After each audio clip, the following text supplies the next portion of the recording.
Okay, so hello, beautiful ladies. On behalf of the Wings of Women, I really would like to extend a warm welcome to each one of you joining us today. This is very special milestone for the Wings of Women, as it's our first ever virtual talk show. So this moment is not only exciting but deeply fulfilling. What makes it even more special is that today's guest speaker personally reached out to be featured on Wings of Women's platform, which is a true reflection of the positive impact of the Wings of Women is creating beyond Saskatchewan. So today's show is a powerful reminder that our wings are not meant to stay grounded, but in just 3 months, we have created a ripple that's already reaching other provinces. And if today's show goes well, we're definitely planning for more virtual talk shows as well in the near future. So we believe that no matter where you are located, if you have a voice, a journey, or a message, Wings of Woman is here to give it a flight.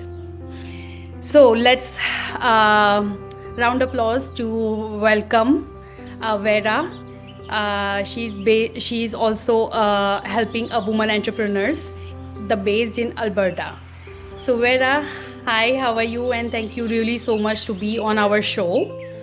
And can you please introduce a little bit about yourself and to our audience that what you are doing and how you reached out to this place. Well, Chandni, thank you so much. I'm flattered that I'm the first non-Saskatchewan Yeah. guest on your show. That's so amazing and so fun. And congratulations. What you said about not keeping our wings grounded just gave me goosebumps. And I really, really appreciate that because I think it's a message that we all need to hear over and over again, that we can fly, further and longer than we actually think, and especially when we're in community. So I know we'll probably get into that, but a little bit about myself. So my name is Vera Ilnitsky. I'm based in Calgary, Alberta, and I work primarily with women solopreneurs. So women business owners, women entrepreneurs who are heart-centered, who are doing amazing work in the world, and who really want to create an impact for their clients or for their customers or whatever it is that they're doing. And they're big believers in community. They're big believers in supporting other women. And they are just, like I said, wanting to do really amazing work. So I help them create more income, more impact, and more confidence in the work that they're doing. And I'm so honored to be working alongside women as they go on their journey. I also have a community similar to yours, a little bit similar to yours. I have a mastermind community that I lead, that I facilitate, that I host here in Calgary. We do it in person, which I think is so special to have that energy. Obviously, through the power of technology, it's great that we can meet other people all over the country and all over the world, but there's something special about doing things in person. And I know you do a lot of that as well. So I'm really honored to also be leading a community of women here in Calgary. Perfect. Okay, so Grace, you have any questions? Yeah, thank you. Thank you when you first reach out and then after heard about your story, everything is so amazing. So today our topic is about self-love because we set this theme, this topic is it because we all believe that if you don't love yourself first, how you can deliver or how you can funnel your value to share to the other people. So can you share with us more is what is the self-love means to you? That's a great question, Grace.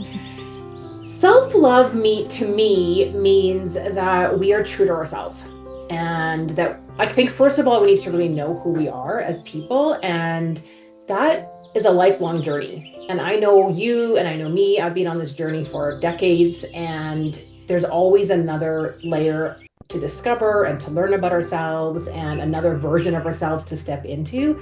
But it really starts with that knowledge about ourselves, and also that deep desire to constantly be learning about ourselves and to keep moving forward and to be stepping into new and better versions of ourselves. and then being true to that. So not listening to other people's voices or opinions. I mean, not from the perspective of that's going to be the only reason that I'm doing something. Like, I think it's important to obviously get feedback and support from other people and to listen to other people's opinions. But at the end of the day, doing what's best for you as a person, as a business owner, as whatever else that you're doing in your life. So to me, it's really being true to yourself, being in integrity with yourself, really knowing what your values are and living those values every day and not being out of alignment with what's most important to you. I think to me, that's really self-love. Okay, that's great. I really liked what you said about that the self love is that you can be true to yourself. Can you little bit elaborate about that, because that is really important point? Because self love, I would say, like the most of the people think that the self love, that means the self centered or a selfish, but it's not like that, right? So that's why I just want you to explain a little bit more that what is the meaning of true to yourself. Yeah. I mean, it's definitely not selfish and it's definitely not self-centered, even though I think a lot of times we do think that way, or we've been programmed or conditioned to think that way, that if we put ourselves first or do things for ourselves, and that's selfish. But if you think about it, if you are feeling depleted or not energized, or you're not doing what you're meant to be doing, or you're putting yourself in a box, or you're just listening to what other people are telling you what you should do, and you start believing that, you're not living your true purpose. And so then you can't really help people or support others in your community in the way that I know that everyone wants to. So that's why I think it's not selfish or self-centered, because if you're feeling energized and feel good about yourself and feel confident and know that what you're doing is really impactful, then imagine the impact that you can make and all the ripples that you can create in the world. So it's definitely one of the least selfish things you can do, because if you're looking after yourself, it means that you can look after your family, look after your team, look after your customers, look after your clients, look after your community. And that's how we start changing the world, is that when we're feeling really good about ourselves, not the opposite of that. And I think being true to yourself is really honoring what's most important to you. And what I find really interesting in my work and in my experience is that a lot of women don't actually know what they want or what's most important to them. Yes. And I'm on a mission to change that, because we need to know that. We need to honor what's deep within us. We need to honor our desire. We need to honor what it is that we're put on the earth here to do, not because of someone else telling us, or because what we think we should do, or what other people are telling us to do, or what our programming is telling us to do. It's really about discovering our true selves and really listening to that and honoring ourselves. So to me, that's being true to yourself, and that's really honoring God and the universe and spirit in terms of why we're here. I think, right? If we're not true to that, if we're ignoring that intuition, if we're ignoring that purpose, if we're ignoring this higher calling, I think we're doing a disservice to not only ourselves, but to the world, because we're meant to be here for a reason. And so it's finding that reason and really tapping into that and really leaning into that and going out there and saying, I'm going to do what I'm meant to be doing. And I'm going to serve in the way that I'm meant to be serving, not because someone else told me that this is what I should do, or what I think I should do based on social media or my education or my parents or anything like that, right? That's very true, because we also, like, for example, if I'm talking about myself, when I started my business, there are like so many external advice that we usually get, that if you think you can do it, then and then you should go ahead, otherwise don't waste your time. I have heard this statement a lot from the other people. But at that time, I don't know what is self love. I also feel that self love, that means it is like a self centered, or if I'm thinking about only myself and not listening to others. But still, I have that guts feeling that no, I really want to start my own business. And that's how I started my digital marketing agency. And when I get into that, then I realize that no, I have to believe in myself. And then after I explore myself, I explore my capabilities, And then I realized that no, this is called the self love, that you listen to your voice, not the others. And you know that it's really important, because that's how actually me and Grace started this Wings of Women in here as well, because we have seen so many girls have like lot of ambitions, and they have a lot of dreams that they want to do it, but because of the family, because of the society, because of some other restrictions or whatever, they cannot do it, because they probably try to feel underconfident that no, she cannot do it. So that's why actually we started this, so we can just help them to believe in themselves. That was like a first concept about the Wings of Women. Grace, I also want to ask you that, did you face this thing, or what is the meaning to self-love for you?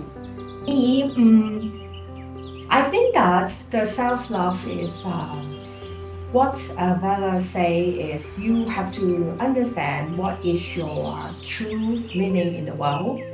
But this is the other question I want to ask Vera is for you, you can explain so spiritual way to tell your client, even to tell yourself, because as a mindset coach, we understand that we provide our service to helping the other. We should be our own testimony for our program or our system we want to provide. So I just want to ask you one thing is, before, isn't you also look like this? Or isn't you experience anything happen to your life, so it makes you feel you can think in this good way, or you can think in this spiritual positive way, how you can now you will be like this identity. Yeah. Well, I think like everybody, I've definitely gone through my share of experiences, and part of my story is that about a decade and a half ago, I went through a divorce, and it was kind of a long time in the making, but essentially my ex-husband told me he no longer loved me. And so it was just kind of, it really hit my core wound of being not lovable, right? Or not being worthy, not being part of something, like being abandoned. And it was also around this time where I was already questioning what I was doing in my career. Like, I didn't love my career. I really wanted to do something different. I wasn't passionate, or I didn't feel purposeful. I really had no idea what I wanted to do when I grew up. Like, I kept saying, like in my 30s, like, I don't know what I want to do with my life. And I felt like a failure. And so then when the divorce was happening, I felt even more like a failure. Like, oh, great. So now my marriage is falling apart. Like, what a failure I am. I don't even know, I can't even put that together. Now I don't even know what I want to do in my career. And several months after the divorce was sort of happening, I got fired from my job. So it was kind of a double whammy, as I call it. And it was really a very low point in my life, because it just added to that feeling of, what am I doing? I'm such a failure. I should know better. How did I get here? I have completely lost my confidence. So Chandni, you talk about confidence, and like, it was just out the window. Like, I had no confidence at all in myself. I also felt very disconnected from other people, just by what was happening in the marriage. I was disconnected from my friends and my family. So I kind of had like lost a bit of my support network. And then I felt really disconnected from myself. Like, I didn't know who I was. I didn't know what my values were. I didn't know what I wanted. I didn't know how I got here. I kept questioning myself, and I kept really like, almost like beating myself up for getting to this point in my life that I never really thought that I would be in or envision myself to be in. But I remember one day quite distinctly saying to myself, I don't want to be the type of person that gets bitter or angry or resentful or blaming. Like, I didn't want to be that person, because I was kind of sliding towards that. And I realized how easy it can be to get into victim mode and to get into blaming everybody else. Like, talking bad about my ex-husband, or talking bad about other people, or like blaming the external environment. And what was very important for me was to make a decision of who I actually wanted to be. Who do I want to show up as? And so I actually wrote out, this is the type of woman that I want to be. I want to be positive. I want to be hopeful. I want to be optimistic. I want to be inspiring. And I had no idea how that was going to happen, but I just knew that that's how I wanted to be. And so every day was a commitment. Okay, this is how I want to be. What do I need to do today to actually be this person, step into this new version of myself? And as really terrible as that time was, I'm really grateful for that time because it allowed me to really discover a lot about myself. So I ended up going to therapy. I was actually working with a life coach at the time as well. So that was a huge blessing. I was working with her more from a business career perspective, but she was actually the first person that I told that I was getting a divorce outside of my family. So it all of a sudden, it kind of like, great, I have this support. And now, you know, I'm going to utilize this support in terms of like this area of my life. But that's really where it started. I mean, I've had other experiences before that, but that was really the catalyst to like, what am I doing? What do I actually want to be doing?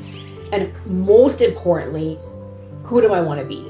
So Chandni, you're asking about how do you get to be true to yourself? It's like deciding what kind of person do you want to be? The qualities and how do you want to show up and how do you want others to view you and what feels good to you, what feels in integrity with my values, and even discovering, well, what are my values? What do I actually value in my life? What's most important? And having all those things help me make decisions as to who it is that I want it to be. Because let's face it, we all have really bad times that happen, or we even have really bad days that happen once in a while. And it can be really easy to get sucked back into that. But if you kind of have this vision about who it is that you want to be and show up as, you kind of can ask yourself, okay, I'm not feeling very great right now, but how do I want to actually show up? Like, what do I need to do to show up as this person? And it's a decision, right? It's like you get to decide and choose how you want to be. If you want to be in victim mode, or do you want to be I want to be in creator mode. That's true. Yeah. So for me, that was like really the catalyst, Grace. So thanks for that question. This is also why we both create our own community, because we don't want the people. Of course, you experience divorce, you experience so low point. We don't want every people just because experience this one and then learn something and fly and then change. Just because we both experience something and then we learn from our lesson. So we could create our own community. Just want to share with the other lady. You don't need to be there and improve yourself. You can learn from us. For example, this you bring out a very, very good way is just change what version of you want to be, and every day keep the commitment to do the things. And there's one more question you mentioned about is true to yourself is honor to yourself. Everything you need to keep going to understand yourself. So how you will react or respond when there is some judgment on yourself? How you will react and respond? Do you mean from other people judgment or from yourself judgment? I think most is it from the outside. We talk about outside first. Your family, your friend, you how you will react or respond. That's tough, isn't it? Because as humans, we're meant to be part of a community, and we could talk more about that. And ultimately, we all want to be liked and loved. I mean, that's part of being human. And so when someone judges us or says something to us that hurts us or doesn't make us feel good, I mean, we take it, it's hard not to take it personally, because ultimately we want to be liked. We all want to be liked. No one wants to get criticism or bad feedback or a nasty comment on a post or something like that. But I like how you use the two different words, Grace, react and respond. And we get to decide, right? So you can react kind of without thinking. And usually that reaction isn't awesome.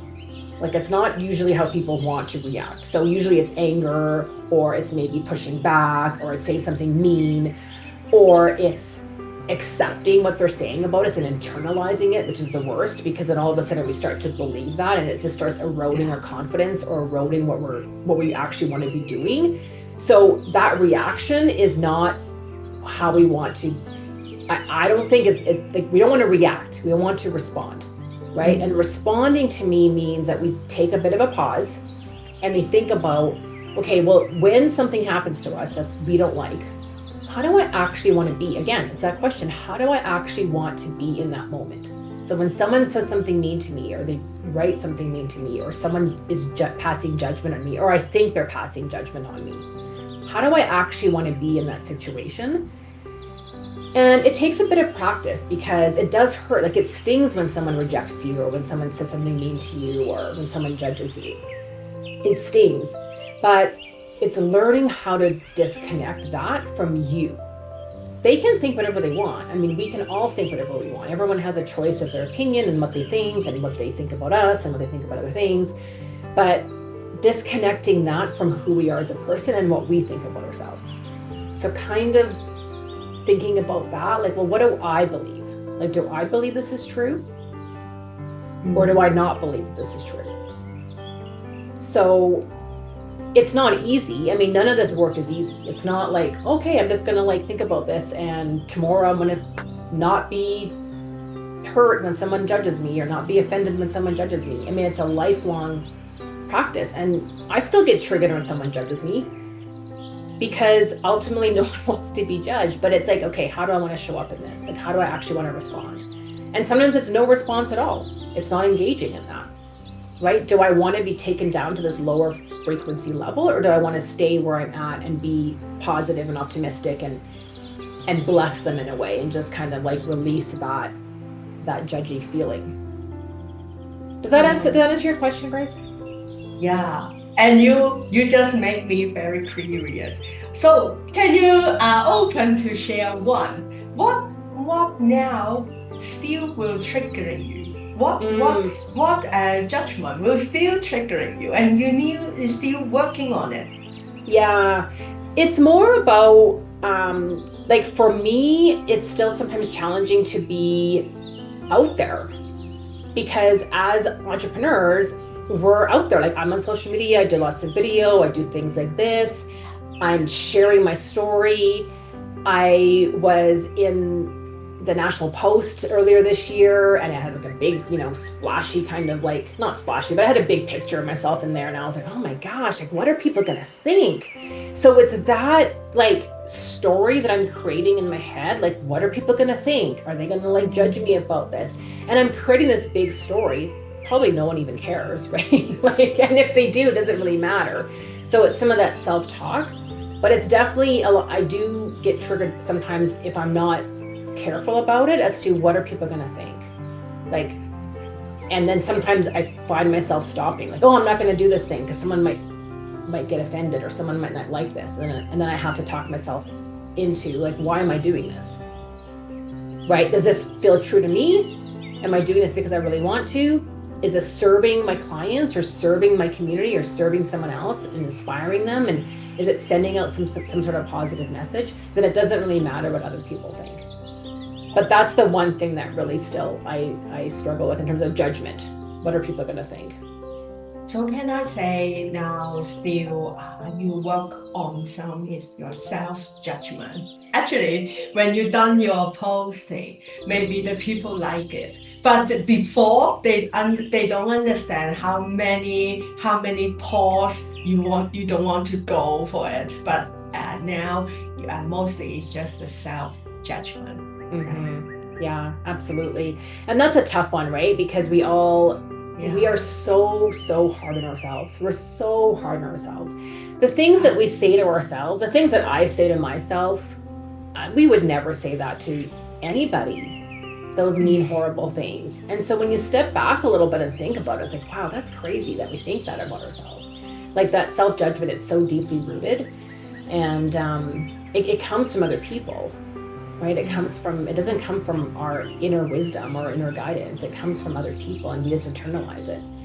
And I think that's a tough one for a lot of women. It's a tough one for me, getting over that voice of doubt, right? Sure. That voice of, you can't do this, or this voice of, you shouldn't do this, or this voice of, who do you think you are doing this thing? Like, this is I And also actually, have this. the self judgment, that's like a more of we have to focus than the outsider just give us some judgment, because at some point we can ignore the judgments from outside, because that maybe that people don't even matter to us until unless it's family members or someone, but that's also we can manage after the time.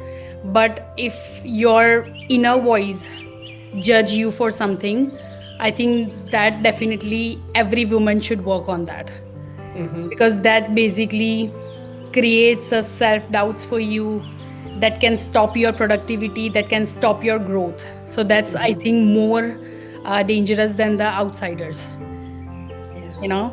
So Yeah, Because 100, if I you 100% agree.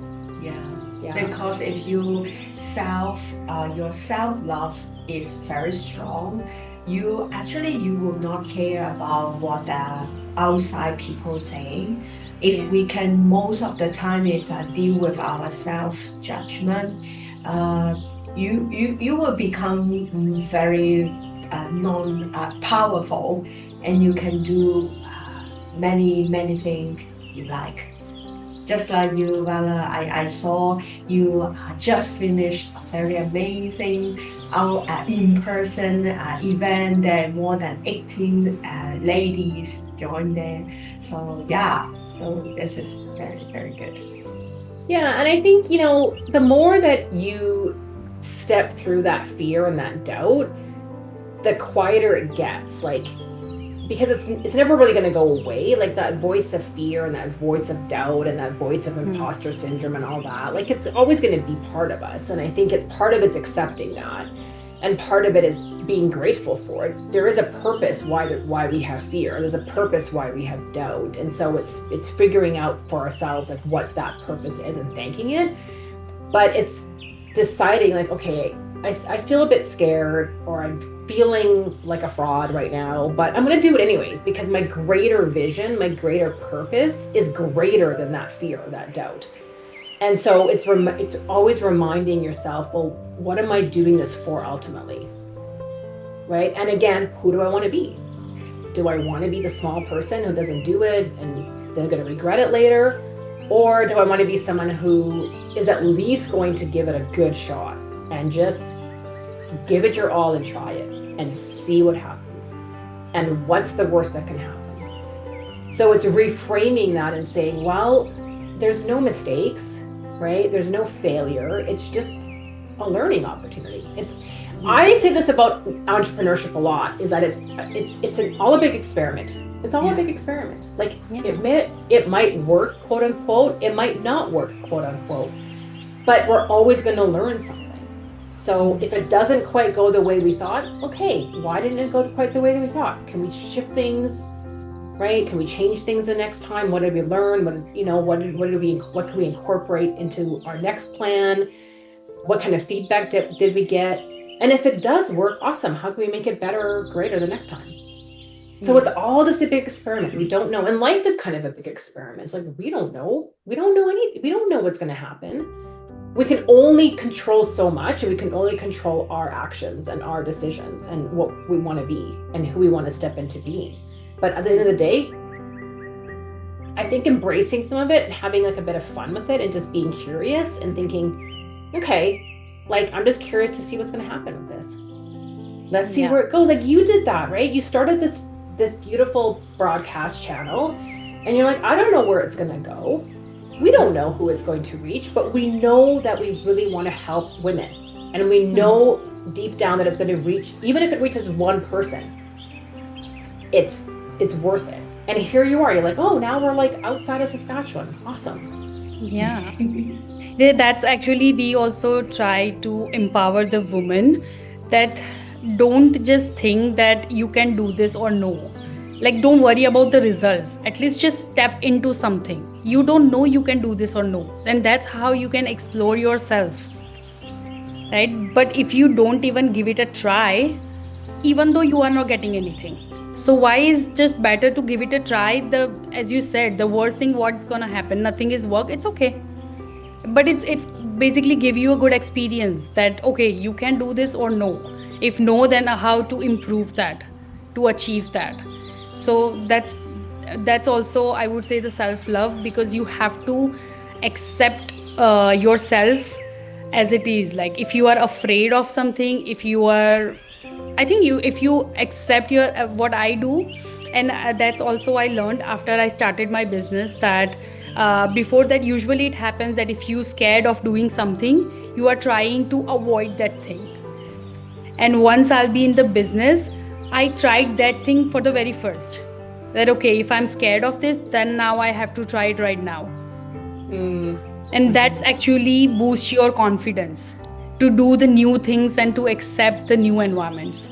So that's also really important for the women, that just go for it. Yeah. Don't stop yourself for doing any something new. Yeah.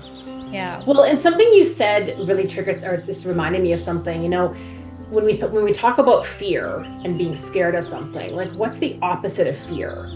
And to me, the opposite of fear is love, right? So you're either living in fear or you're going to choose to live in love.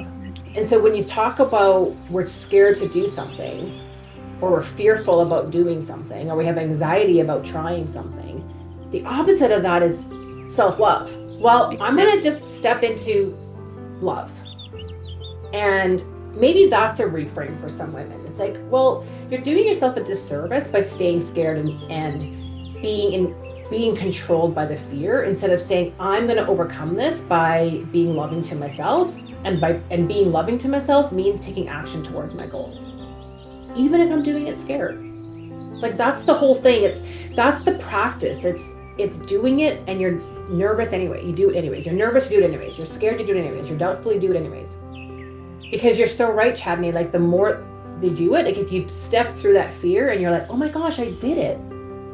Yeah. It's more about the action of doing it than like you're so right. It's not about the result. It's I did the action, and now that fear is behind me. And now there's another fear. Okay, I'm going to step over that fear. That's true. And then I'm going to step over the next fear. And every time you do that, the fear goes quieter. And I promise you that if you stay consistent with taking the action, the results will come. Like the results that you want will come. But if you stop yourself at that fence or that gate of like the fear, it's not going to come. True. Because you're not stepping through that. So to me, it's an act of self-love. Like I kind of just came up with that. So thank you so much for that clarity. I am now going to be really reflecting on that and using that as a reframe when I'm scared. Definitely. I think because I have heard somewhere this, that if you scared of something, I think you should try that first Yeah, to get rid of it. there is a book. The name of the book is Eat the Frog. It means that every day you just do the things you don't want to do it first. Okay. See what I have here? Yeah, you have A that. little frog. Eat the frog. I got this at a workshop. One of my friends and colleagues was facilitating a workshop, and she said that, right? Eat the frog first. Like, what do you need to do first? The things that you don't want to do, or the things that are maybe a bit scary to you. Yeah, I just want to, at the last, I just want to share with all the listener, all the amazing lady. Just the thing is, you just try. Everything is just try. And even though this way is not work out for you, but because you try, you learn the skills, and the skills can apply that on the other things. You never waste. You never waste. Most of the time, because we are very urged to see the result. So if we 1 month, 2 months, 3 months doing these things is no result, and then you will give up. You will just stop it. But the thing is, when you stop it at that moment, how you know that maybe next day is already here? Just like the book Think and Go Rich, there is a story say that the gold digger, they are just one 10 centimeter away from the goal, but they give up. They sell out all the things. And then one of the person who just using a very cheap price to buy all the tools, and she just found a mentor to take a look. Is that there still have something under the ground? There is a gold or not? And they found out that yes, just 10 centimeter away. So then, because if in here, I just want to share with all the people is if you want your life be more, you want to see what is your value, or you want to be more better, so you can find some community is alignment on you with you, and then you just join with them and then participate some event, and then you will see your life is different. Yeah, just thank you today, Vera. You share a lot. Especially you give us a lot of the tips. Is when you have a self-doubt or facing of the judgment, how you have to respond. So you just pause and think. And a good way is think about your better version, how she will do it when they facing about the judgment. So today, thank you, Vera, to spend an amazing time with us. So I hope that everyone like our show, and if you are the lady and also have your own business, you have a story you want to share, you feel free to come and share with us in the Wings of Women. And you are in Alberta, of course, you can go to join Vera the in-person event, because they are also amazing. The name is Create Your Best Chapter. It's a very, very good name. Thank you very, very much. It's been amazing. I love what you ladies are doing, and I really hope that we can meet in person one day. Yeah. Definitely, we are actually looking for that.